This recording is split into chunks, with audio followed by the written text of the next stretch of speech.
11 o'clock report. Good evening, I'm Mike Pierce. Kennewick School Superintendent Don Anderson says tonight Hanford layoffs could cost the school district as much as $1 million in 1989. Anderson told the school board layoffs on the reservation will force as many as 300 kids to move out of the Kennewick School District within 2 years. Anderson's report came while the board was considering plans to resubmit a school levy to Kennewick voters.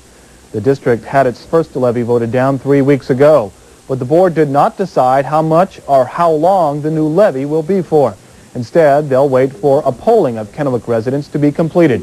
A questionnaire asking residents how they feel about a school tax levy was displayed at tonight's meeting. Northwest governors say they're lobbying the congressional delegations for funding to clean up radioactive waste at Hanford.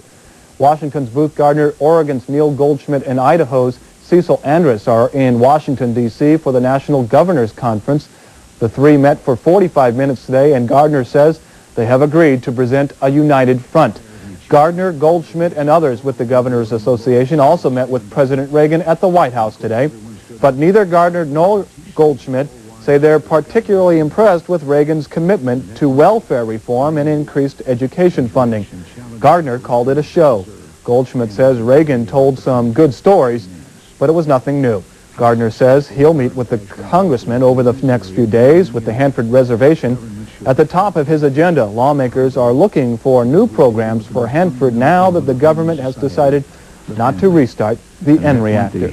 Fire officials say they won't know for at least a week what caused a fire that has destroyed 7 boats and boathouses at the Clover Island Yacht Club yesterday. But one marina owner says he thinks a heater problem started the blaze. Tom Butler has more.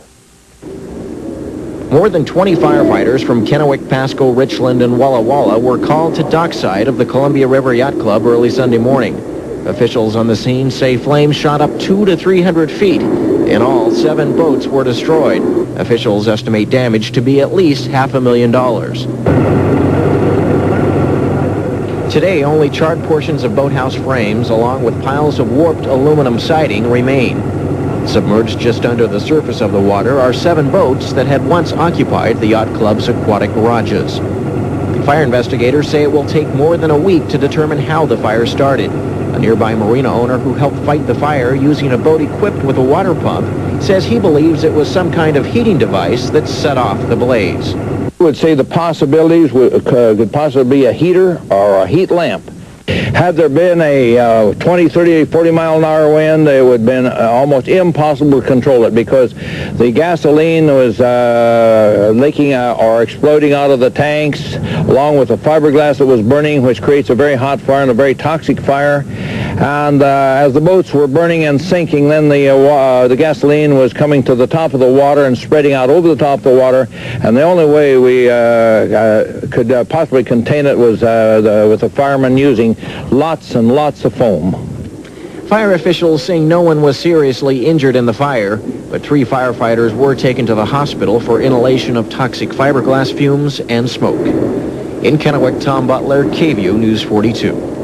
The Franklin County Commissioners say they will allow sewage sludge to be sprayed on 80 acres next to the Pasco landfill, but the commissioners say dumping of solid waste on that same land will be prohibited. The owner of the Pasco landfill, Larry Dietrich, says the decision is favorable to his side, but says it may effectively prevent a sludge disposal system from ever operating at the landfill site. Dietrich says without the revenue from expanded solid waste disposal, the cost of sewage sludge plants may be unaffordable. A neighboring dairy farmer has opposed the landfill expansion because it would bring the dump close to his land. The commissioners say, although there was heavy pressure from both sides,